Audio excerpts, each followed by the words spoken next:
Hi, welcome to Off Script. I'm Zach Lewis. And I'm Dr. Draper.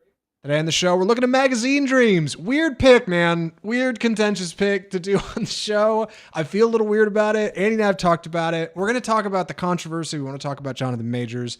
And we're talk about what's happened in this movie because we both went and saw it. And I got hot takes. Stick around for the review. We're also going to take a look at Sing Sing, A24's drama from last year that nobody could get a hold of. It was briefly in theaters, then it wasn't. Anyway, it's on Max. We watched it. Colman Domingo's in it. Very excited to talk about Sing Sing. Really cool. Stick around for the review.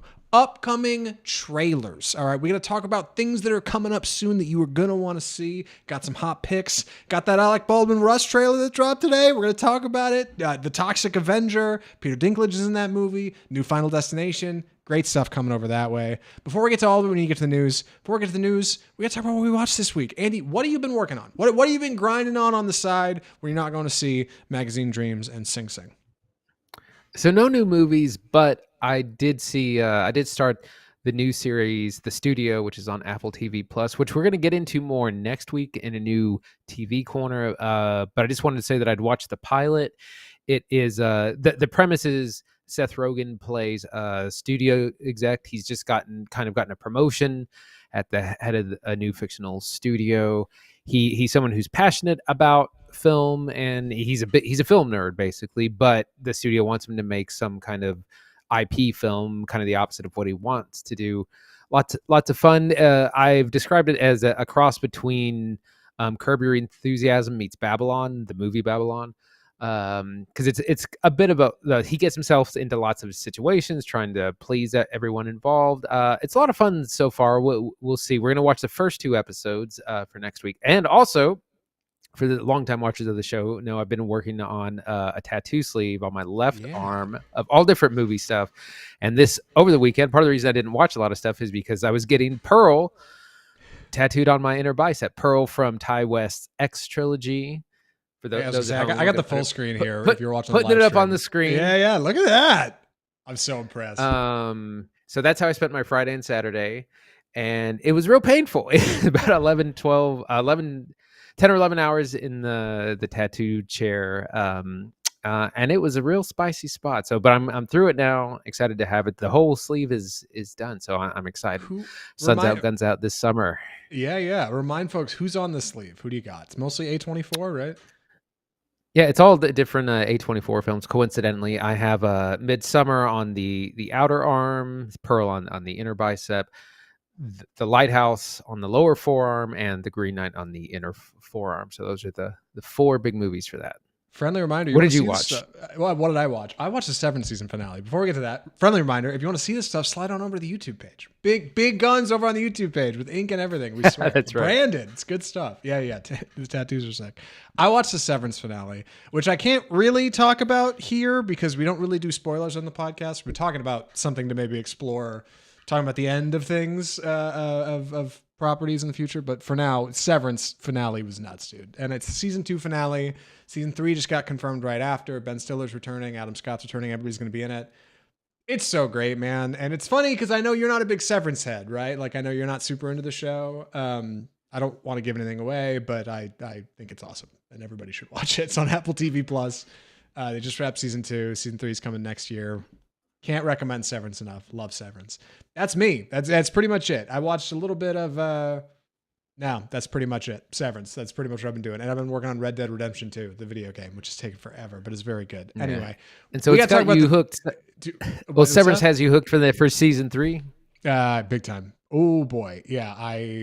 This was one of those cases where, God, I wish Apple sold Blu-rays, man. Like, you just can't really get it. I think the first season of Severance is on Blu-ray, but I heard it's like not 4K and like it's a crappy transfer. Like, I don't know.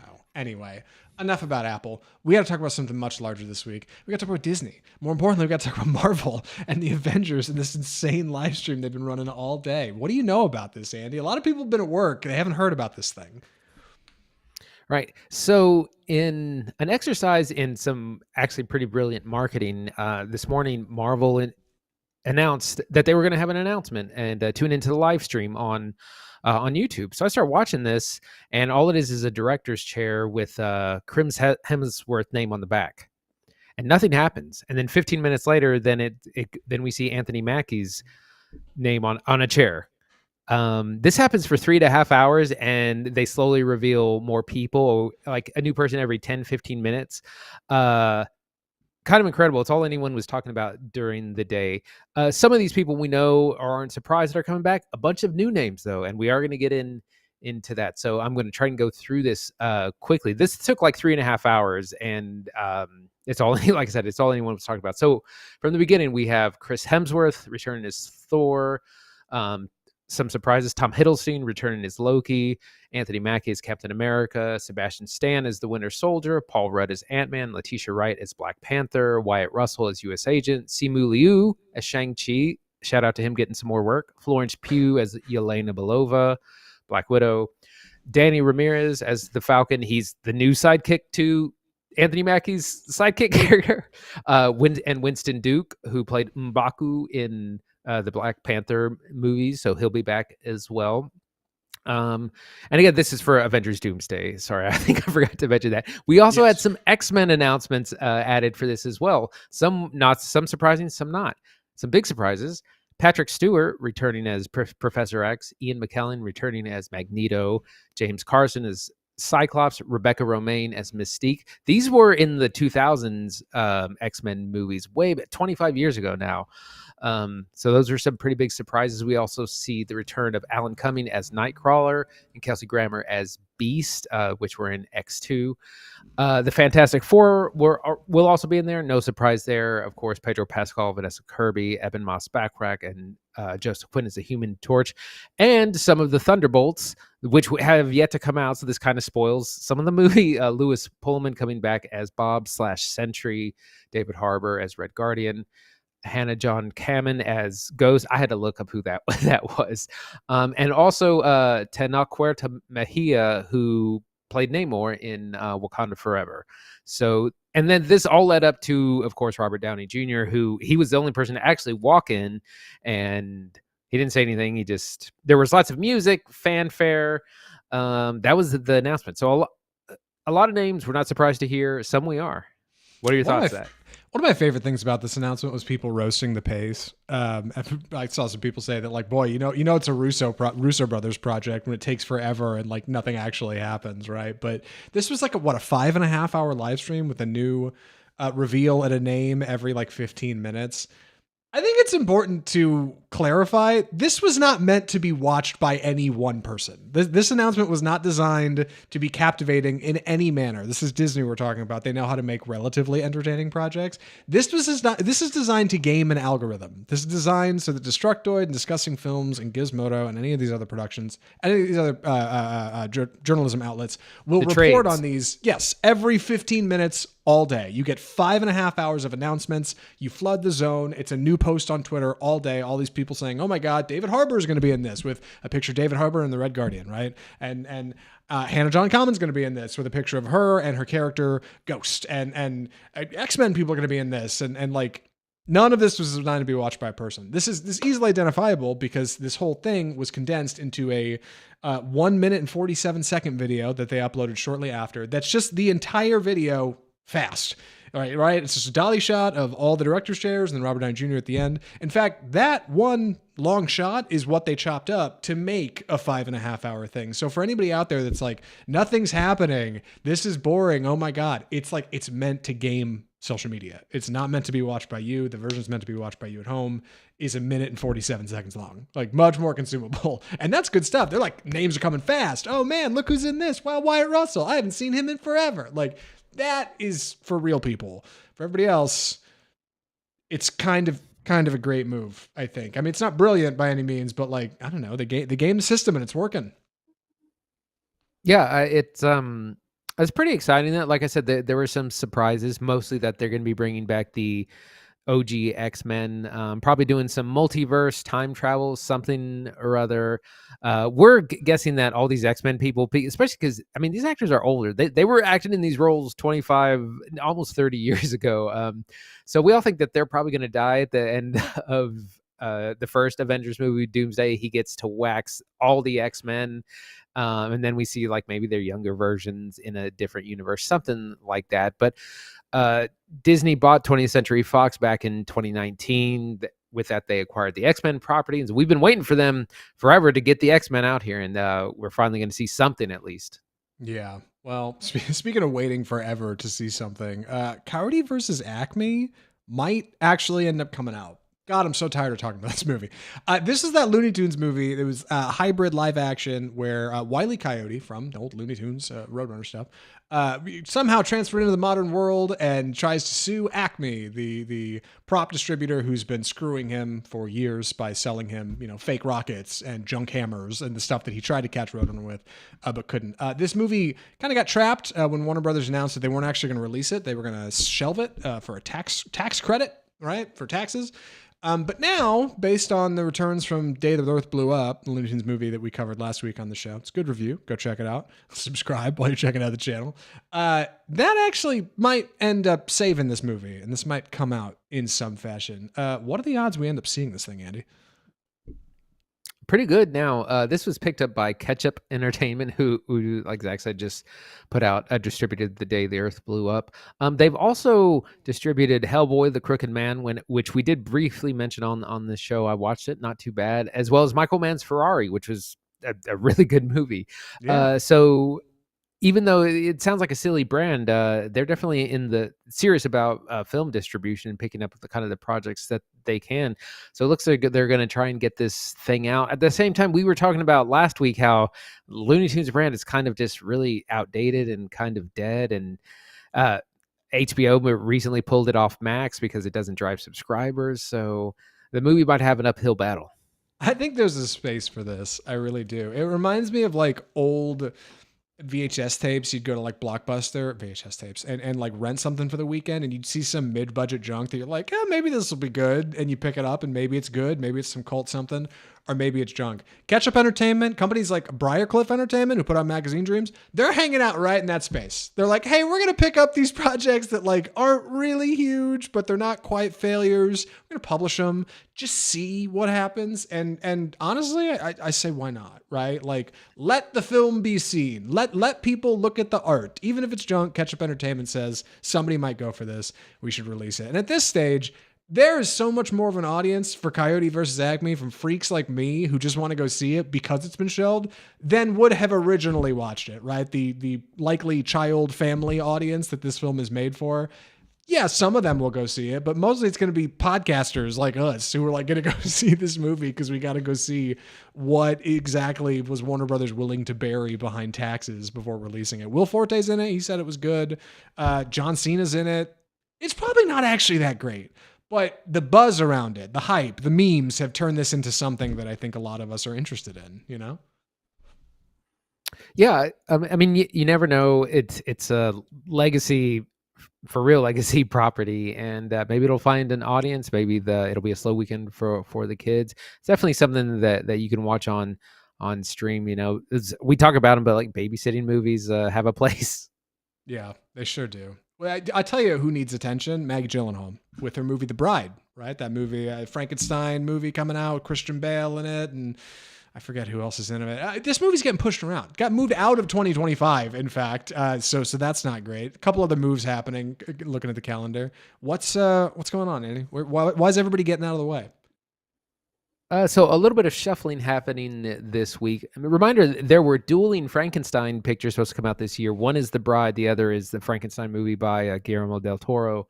The Bride is being moved from this September to spring 2026, about a year from now. That one stars Christian Bale as Frankenstein's monster. I don't remember who else who's in it. Some other shuffling. One Battle After Another, which is Paul Thomas Anderson's new film, is moving from this August to September, so just a month. So we're not going to have to wait too long for that. It's definitely hitting right in the kind of festival circuit.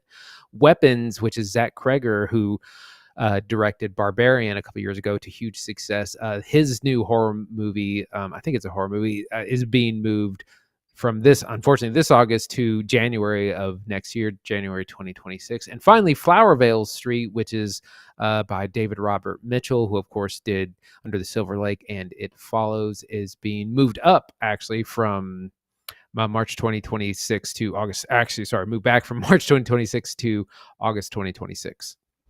All of this is getting kind of Warner Brothers getting its ducks in a row before CinemaCon this year, which is happening March 31st in Vegas, which is just a few days. We'll cover that more next week on the show and a lot of the announcements coming out of that. So stick around if you want to hear that. In the meantime, mostly standard, I think. There are some rumors that The Bride's having some trouble in post-production. It seems like there's also people saying there's not having problems. So if we hear more about it, we'll cover it here on the show. But otherwise, The Bride is being played by Jessie Buckley. I had to look it up. Who we like. We like Jessie Buckley. Jessie Buckley was in Men, and she's been in a Charlie Kaufman movie on Netflix. I'm thinking of Ending Thing. I like both those movies. Both weird movies for sure, but for your cinema creeps out there, it's good stuff.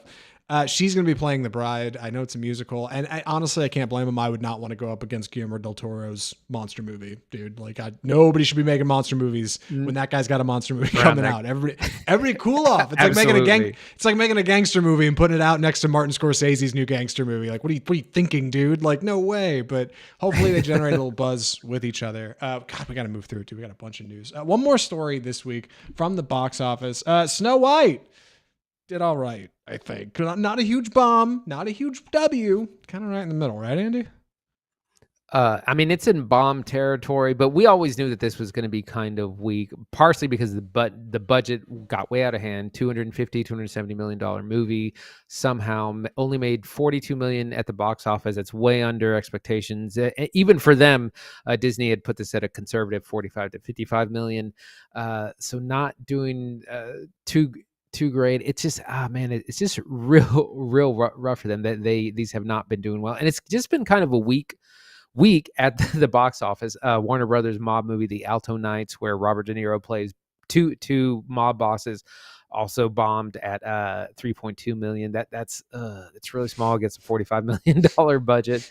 Magazine Dreams, which we're going to talk about here in a second, debuted to under $1 million. So not a lot of interest in that. It didn't open in a lot of theaters either. So just kind of a weak time at the box office, which is sometimes how spring is. But man, last year, we already had Dune. Like we were so Dune pilled at this point last year. Dude. And we haven't really had anything this spring that's really not like just hit it at the box office yet. Well, it's funny because we were talking about what we're watching next week for the podcast, and we'll talk about it at the end of the podcast, but I think we're going to check out Queer on Max, and that's Luca Guadagnino's second feature last year. And I was just talking with Christine before we started recording about going to see Challengers last spring and how stoked we were to see Challengers in IMAX and like how much energy that movie had and how it kind of got snubbed at the Oscars, right? But it was early in the year, and if you put out good stuff too early, then there's a chance come award season it gets forgotten. Voters don't really remember it or don't get a chance to rewatch it, and you end up getting swept, right? Like, and that kind of, I think, is what happened. I hope more good stuff comes out soon. Obviously, summer's coming around, so we're going to get to it. In the meantime, Snow White, dude, a number of problems holding this movie back. The CGI dwarves. I heard Rachel Zegler's got a great opening number, right? Friend of the show told me they went and saw it. They said she's got a great opening number, and that Godot is not that good. Gal Gadot's not that good as the queen. We didn't cover it here on the show. Normally I would. I really thought about going to see it, but I just couldn't do it. I couldn't do it. I don't know. It's not for me, man. It's not for me. I heard it was real bad, but also I did hear an interview where it was like a lot of the controversy was completely manufactured basically by the press. Like no one ever complained about the CGI dwarves, but the trades wrote a story of like about them using CGI dwarves instead of real people, and they kind of made a controversy out of nothing. And then there were a couple of other instances where it was just drama drummed up by the publications for juicy stories that weren't necessarily true, which is, I hate to think, but the whole thing is troubled. Disney's just trying to move past that. That's why they didn't spend a whole lot on marketing. They're like, whatever, get over it, get it on Disney Plus, watch it at home. I'm sure they'll say it'll be a big hit there. And Rachel Zegler's kind of in the fire right now for this movie bombing and other things, but like she's great, and what we need is hot young talent that is going to go on to do more great films, and she's one of the best working today. So I'm looking forward to whatever she's in next. Yeah, same. Same boat. People are roasting Ziegler, and I don't think she needs to be. Anyway, Disney's moving on, and so should we, man. We got to talk about Magazine Dreams, and this one's a weird one to get into. Andy's going to explain why here in a second, so I'll hand it over to him. Andy, please take it away. So before I get into magazine dreams, I'm going to have a preamble, explain the controversy around Jonathan Majors, and then get into the review. So Jonathan Majors has been a very controversial figure. In 2023, he was slated to kind of have the biggest year of his career. He had been cast as Kang the Conqueror. He was set to be the big bad in the next phase of Marvel movies. And in 2023, he was going to have 3 movies come out: Ant-Man 3, Creed 3 as well, and then Magazine Dreams. After the first 2 movies came out, Ant-Man wasn't huge. Creed 3 did really well. After that, there was an altercation between Majors and his then girlfriend, Grace Jabari. Majors was charged with assault and harassment. He chose to go to trial, kind of against the advice of his lawyers. Because the trial was around the time when Magazine Dreams was supposed to come out. Disney pulled it from release because Disney owns Searchlight, who bought the film. The film gets pulled. He is then found guilty, and I want to be very clear about this: found guilty of misdemeanor assault, 1 count of misdemeanor assault, and 1 count of misdemeanor harassment. He is sentenced in 2024 to 1 year probation and 1 year of domestic violence, anger management courses, that sort of thing. His career comes to a screeching halt. He is immediately fired by Disney. He loses a number of contracts with the U.S. Army. He was doing commercials for Major League Baseball, a couple of films he had been cast in. He was cut from, so he suffered a pretty big career setback from all of this. But more recently, he has been making a comeback. Some big stars in Hollywood, like Michael B. Jordan, has said he wants to work with him again. Do Creed 4. Matthew McConaughey said he was really great in White Boy Rick, and he was a good guy. Then some other people, the Hollywood Reporter did a big story on him, and so whether you like it or not, he is making a comeback. And as people often do in Hollywood, some people are upset about this. Some people don't care. Some people think he deserves a second chance. We are not here to make those kinds of judgments. That is outside the scope of this show. But we are going to talk about Magazine Dreams, which did come out this weekend and was supposed to be his big kind of Oscar run of a film. So finally getting into it. Magazine Dreams stars Killian Maddox. Stars Jonathan Majors as Killian Maddox, an up-and-coming bodybuilder. He's someone who has big dreams of being on magazines, of winning the Arnold, of being Mr. Olympia, being like his idols. His room is plastered in bodybuilder posters. He works out obsessively. He eats. His diet is incredibly strict, and he's always eating because he's got to get his 6,000 calories in. He just pushes himself so much, but he's also dealing with extreme anger issues. When we first meet him, he's talking with a probation officer because he's gotten into some sort of altercation again. He's also living in a very he lives in a poor neighborhood with his grandfather. His 2 parents have passed, and the specter of racism is kind of in the background as well. He's someone who's obsessed, but also incredibly insecure, despite having this incredible physique. He's incredibly awkward around people. He can't really read social cues very well. He's so all he talks about is bodybuilding. He can't have a normal conversation. So it's a character study in violence, in anger, in obsession, and with a pretty incredible performance that we're going to get into now. But that's our setup. Zach, what'd you think? So obviously Magazine Dreams comes with a disclaimer that I think we've issued fairly here. You did a great job summing that up, Andy, and giving us all that. So it's a weird movie to talk about. And I felt we were talking about it here on the podcast because obvious reasons, as stated before. That being said, Magazine Dreams is a great movie. It's a very good movie, at least. I don't know if it's a great one for sure. I think it's potentially top 10 of the year. Majors is incredible. He's incredible. And if it had not been for this controversy, he easily would be an Oscar nom. He's so good in this movie. Killian Maddox is heartbreaking. And he has pushed his body to a limit that is wildly uncomfortable. He has obviously used steroids and a number of other substances to get here. He has put everything into this performance. And this, although was filmed a time before this incident happened, it's such a weird thing to talk about because he's great in it. And it's such a good movie. And I'm stunned at the emotion that's on screen here. Where do you want to start talking about it? Where do you want to get into it?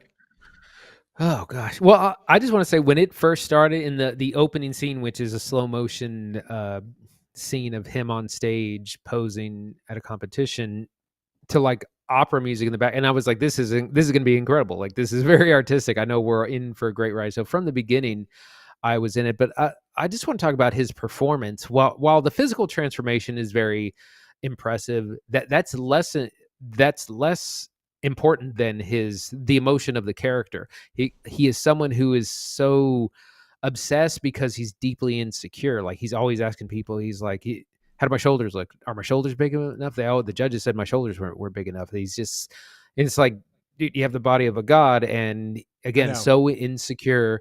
And not just in the way he talks, but the way he carries himself. He's just so inwardly shy. Like, you'd think he was 2 feet tall, and he's basically crashing out the entire movie. Yeah. He has his ups and downs, but mostly down, and those downs are so deep. It's amazing he comes back from it at all.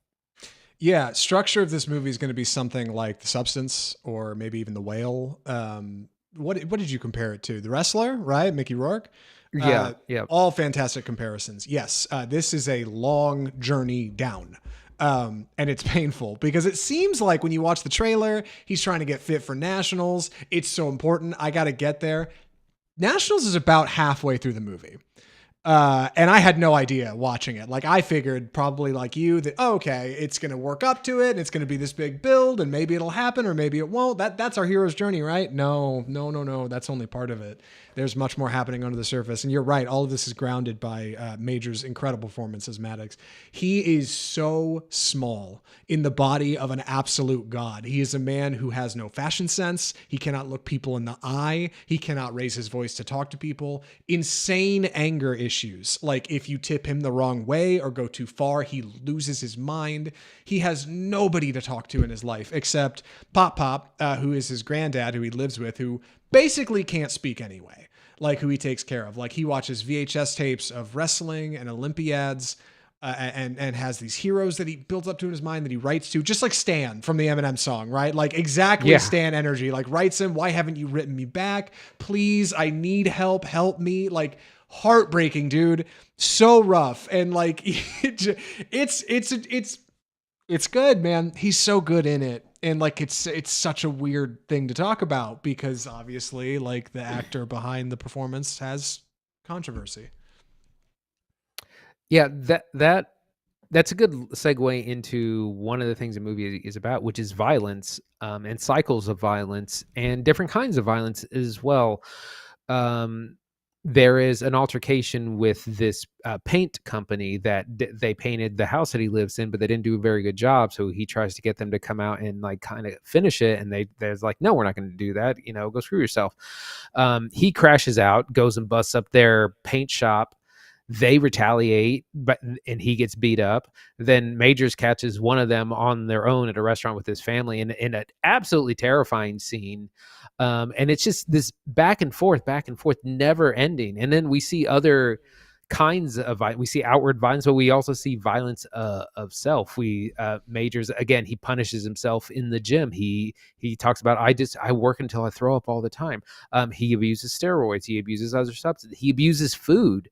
Sometimes he's incredibly strict on his diet, but sometimes he'll crash out and then just order ice cream and cake and fried foods that he's not supposed to have, and then he'll go and purge it also because he's not supposed to really eat it. And again, outward violence, we see very physical violence as well as emotional violence, sexual violence, other kinds of. That's what this movie is about, and it's about how do we stop these systems and these cycles from happening. So I wanted to know a little bit more about how it was made before we talked about it here, because watching it, it just seems like such a great production. It's written and directed by a man named Elijah Bynum, who has written and directed just a couple other projects, most notably a 2017 film called Hot Summer Nights, which I don't know anything about, but stars Timothy Chalamet and Micah Monroe as the leads. And I'm like, I need to see Hot Summer Nights. Both of those are great. And that was 2017. That was years ago. Like they were both much younger and doing smaller roles then. So that's relevant. I don't know a lot about his work outside of Magazine Dreams. I know it's a really good looking movie, but Jonathan Majors' direction here is so outstanding as the lead. Like, he grounds the whole thing. He is a man who is physically perfect, it seems, but mentally completely wrecked. Like, everything happening up here is like the most unwell man ever, but like physically you would never be able to tell. And he just cannot find anybody to help him. I'm impressed at how dark this movie gets.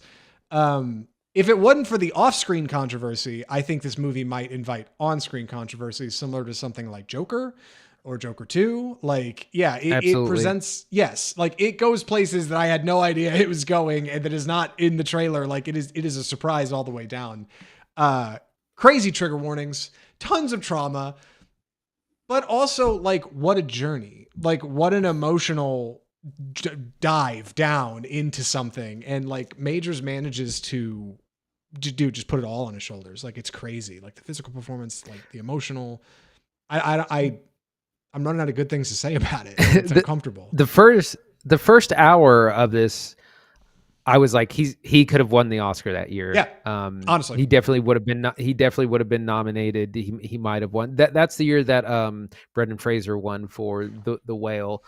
I think the movie isn't perfect. I think by the end there's some missteps. I feel like it doesn't really know how to finish. But the build is really good, and the themes are very strong. Again, it's about these cycles of violence and how do we stop and end them, and then again, the specter of racism is in the back. He lives in this poor neighborhood. He talks about not having to drive 10 miles to pick up groceries because there's no real stores. When he's shopping at a grocery store, an older white woman is very like wary and scared of him. He's harassed by the police at one point. Like racism is in the background as well. So there's a lot of really strong themes, and there's some beautiful filmmaking. I do think the narrative kind of doesn't know how to end, but the like 3/4 of this is brilliant. Yeah, I agree. My biggest criticism, it has the Return of the King problem. It feels like it ends about 6 times. And part of that is because you're hoping it will. Like, there are parts of this movie I'm like, please just like hit the music and cut out, dude. Like, I'm dipping. I'm good here. This is plenty for me. It ends, I think, in a place that is satisfying. It ends up being a whole experience that I think is good, albeit rough. Hard R warning on this one, man. Like, I got to tell you, if you're going to watch Magazine Dreams, like, come prepped. Like, you better be ready for some emotional dip. But otherwise, I'm running out of good things to say about it. So with that, Andy, would you recommend Magazine Dreams? So big disclaimer on this. I would only recommend it to people who are very interested in this movie, as we were. We had heard that this was a big hit at Cannes and that it was purchased immediately by Searchlight. And we were very interested to see it, and then it was shelved. So if you're very interested in this and you're okay with Jonathan Majors' comeback, which seems like it's happening, then it's for you. It is incredibly violent. It deals with some very heavy themes.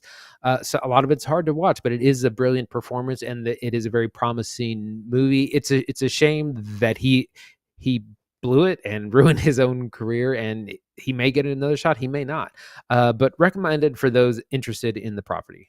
Yeah, same. I think if you're looking for one of these movies that's a bit of this like downward spiral movie that may or may not end up pulling up before the end, Magazine Dreams is a good one, a solid entry in that franchise. Like I said at the top, Substance, Whale, Wrestler, and maybe a little of like Love Lies Bleeding with like the bodybuilding stuff and like got to get into shape, right?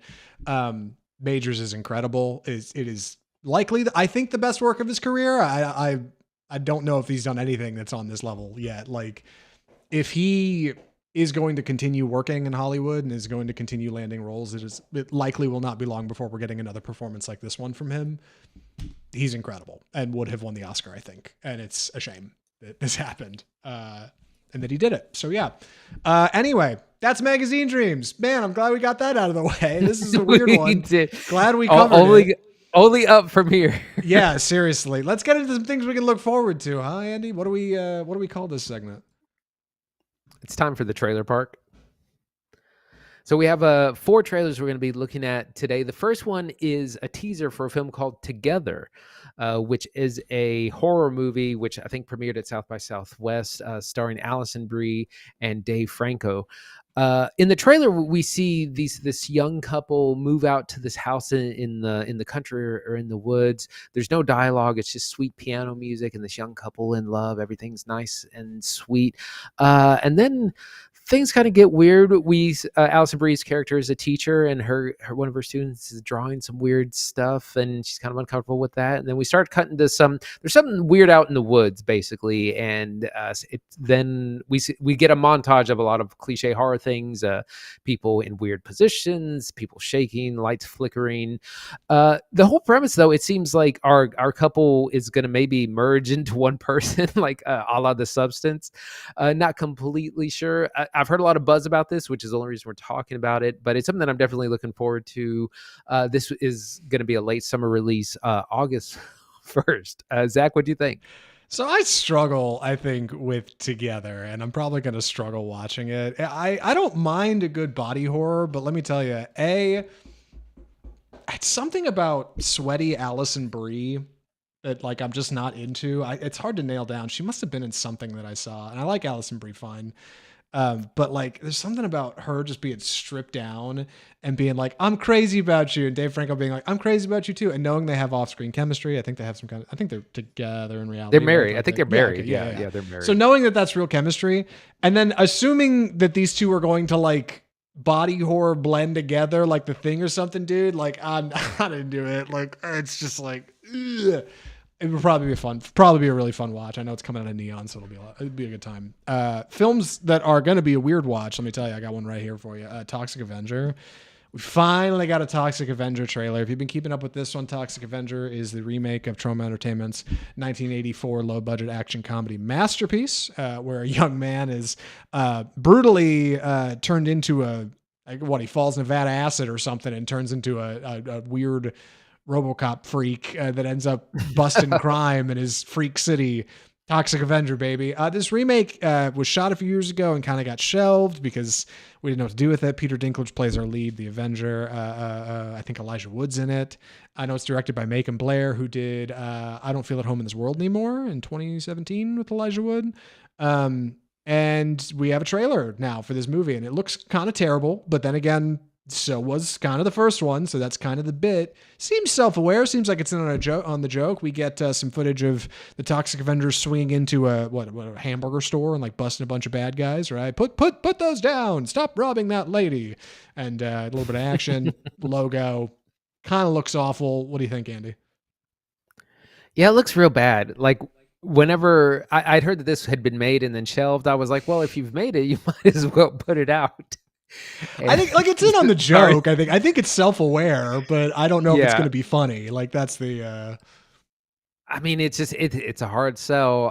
It would probably do better being sold to a streamer. Honestly, it's probably going to bomb in theaters. Doesn't look great. We'll see. Real gooey. Couple explosions. Toxic Avenger. What's next? We got the full trailer for Final Destination Bloodlines, which comes out this May. We open with the scene in a backyard barbecue. Someone breaks a glass. There's a bartender and he breaks a glass, and part of the glass goes into the ice bin.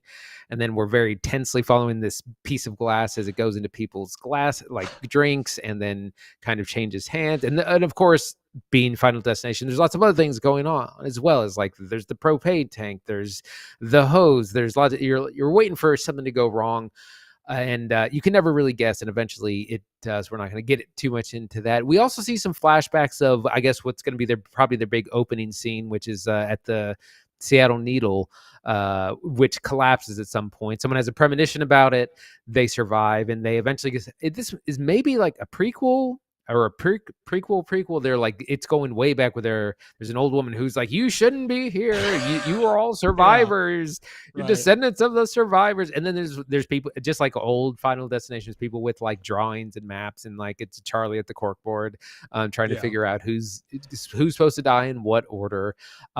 This looks like a lot of fun. I hope it's a hit. I'm not up on the Final Destination movies like you are. You watched them not long ago for the show. We covered that here on the show. This movie, it's such a funny formula of like a Rube Goldberg machine where like a bunch of little things have to fall into place for some kind of big disaster to happen at the end. And every little element is just uncomfortable, right? Like you said, it's classic. The ice in the glass that is going to be on the ground. There's a guy jumping on a trampoline with like a rake under it. You're like, that's not going to work out. Yeah, there's a propane tank that explodes.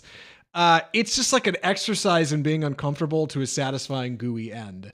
And obviously it works. It's a formula that's successful, but let me tell you, it's an uncomfortable watch. The Seattle Needle stuff looks awful. It looks so green screen bad. It really does. I hope they fix it before the movie comes out. Otherwise, obviously they didn't open the teaser or this trailer with that. They show a bit of it, but otherwise leave that stuff on the end. But otherwise, it looks fun. Looks like a fun Final Destination movie. It seems like a good time for me to jump into the series because I haven't watched most of them.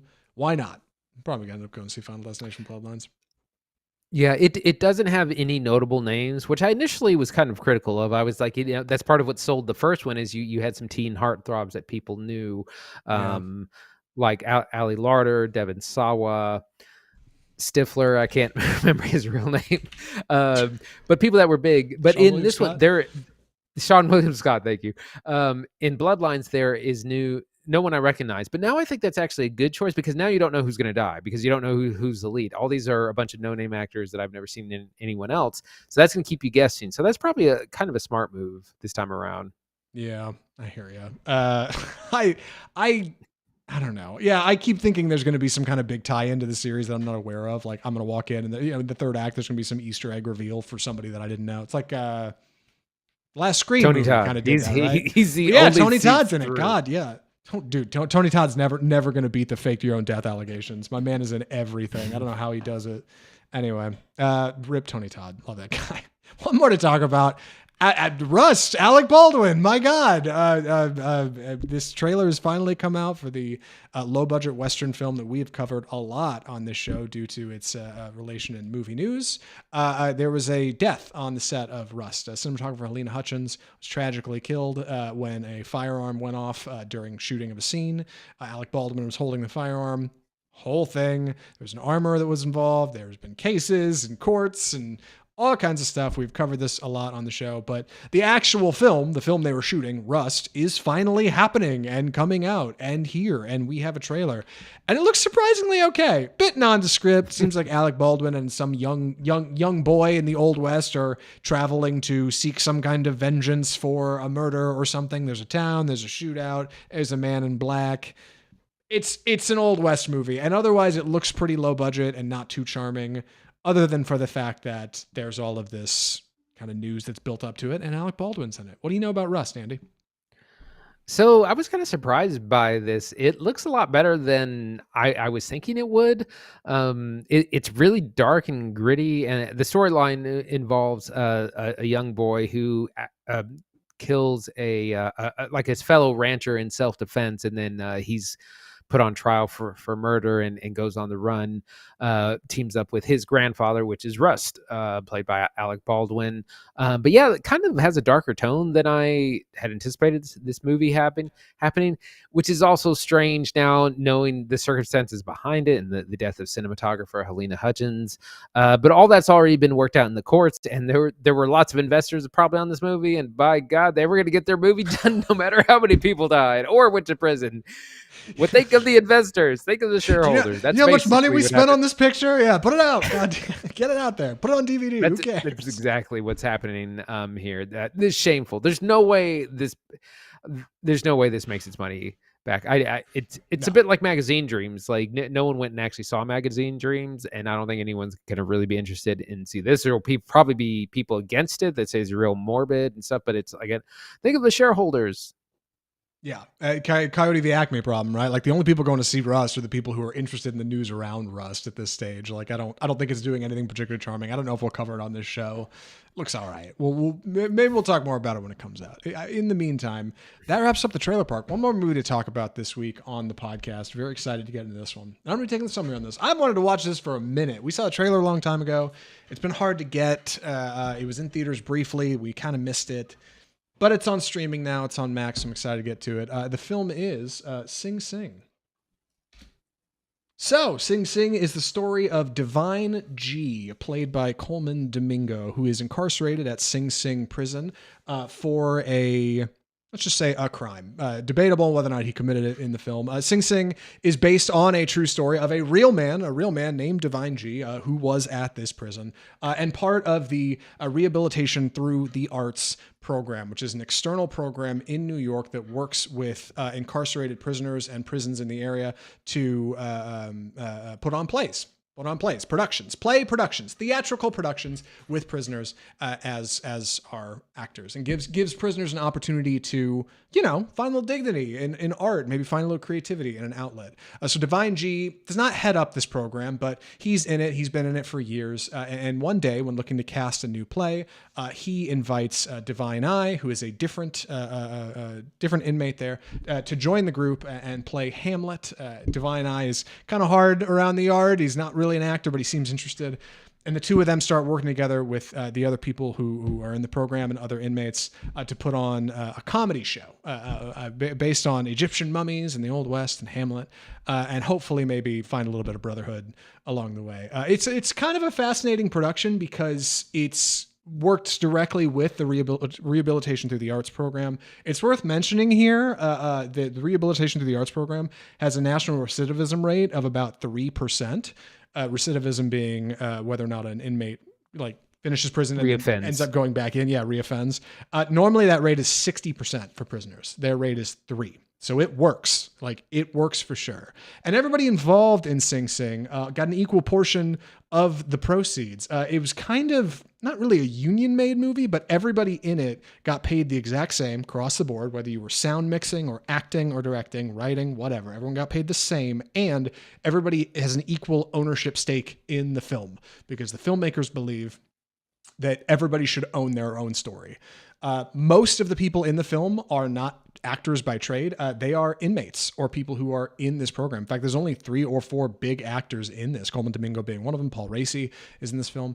Otherwise, it's mostly real people. So Sing Sing is effectively almost more of a documentary, a retelling than it is of a fictional film. It's ethically made, ethically sourced, and ethically valued. But I got to know, Andy, what'd you think of the film? What'd you think of Sing Sing? So I was really surprised by this. A lot of times when we watch these indie dramas, you're in for a little bit of a slow time, and then you're kind of waiting for the big climactic moments. In this, I felt like it had really good pacing from the beginning. Like I was in it from scene to scene. The movie opens with a production of, I believe it's Midsummer Night's Dream, and then our actors backstage, they're immediately then get in line to go to prison. And if you didn't know that's what the movie was about, that would be a big surprise. But also our characters are so interesting.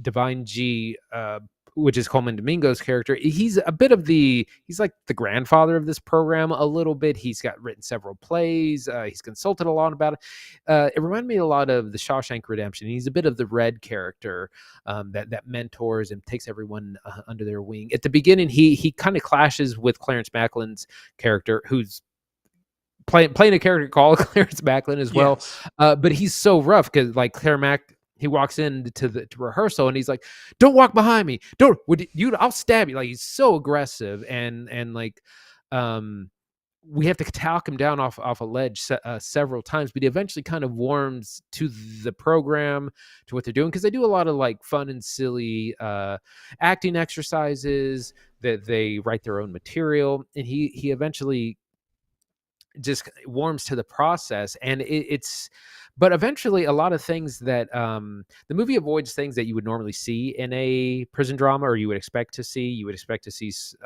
Certain just cliche things like people get betrayed or people get killed or corrupt this, and the movie sidesteps all that in favor of character. And at one point it kind of switches where our main character, Divine G, he's the one that needs the program and is not so much the kind of overseer of it. He's the one who's kind of struggling in the latter half of the movie. Yeah, it is a wholly different prison drama. When I talked about watching this on Max, which is where it's streaming, it's where we watched it, Christine was going to watch it with me, and she said, "Well, what is it?" I said, "Well, it's a prison drama." She's like, "Sounds violent." And I was like, "Yeah, probably." I'll watch it. It's fine. You don't need to watch it with me.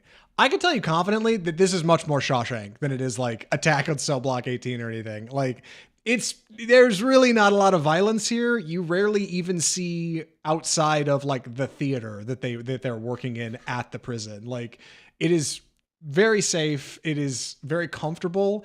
And I think that's good because ultimately Sing Sing is about brotherhood and it's about finding this space to play and finding this space to be vulnerable. There's this great poem about love. You have to love the soft animal of your flesh or whatever. And that's kind of what this is. It's like being a softie.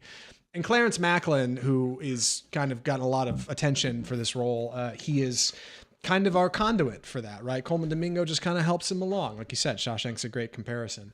Like he comes in so tough and so angry and so mad at everybody. And slowly over the course of the movie, that burner just gets turned down more and more. And you see him start to come out of his shell and start to like really become more playful. It's a great scene about halfway through when he talks about how like, well, when I get out of here, I still got to be hard. I'm still a gangster. And Domingo's like, I guess, do you? Like maybe you're an artist, you know? And like, maybe you just haven't exposed that part of yourself enough lately. Like maybe there's something to that. And it's a lot about how like reducing that recidivism rate. It's about how these guys like genuinely change and like become something bigger than themselves in a program that isn't for everybody, right? Not every prisoner does rehabilitation through the arts, but these guys do, and they find something special and they find community and like they find meaning there.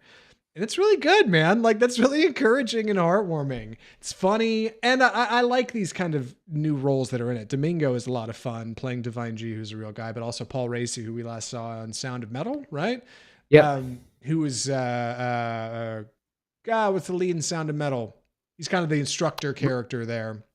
I almost said Rami Malek. I know. We're doing a whole movie podcast. We're struggling for names right at the end. Oh, anyway, he kind of plays like an instructor professorial character. Here he plays kind of like the theater director from Rehabilitation Through the Arts. He comes in and is like, hey guys, I'm going to direct whatever you guys need. I'm here for you. He's kind of a resource manager.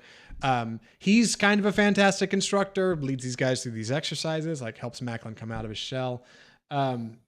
Other than that, I think the only other actor in it that I know, like, I say actor. All these guys are actors. Like, it's worth mentioning. Like, the audition tapes you see in this movie, in fact, are their real audition tapes for the movie. It's why most of them are named after themselves. Like, this is a very authentic one-to-one production. Like, the only other, I should say, actor I think who's inserted here is Sean San Jose, who plays a character named Mike, who's Colman Domingo's friend in the film. They're actually friends in real life. That's why they brought him in for the chemistry. They're tight. Like, overall, it's a very sincere production. Shot in like 18 days, shot on film, shot on site at Sing Sing prison.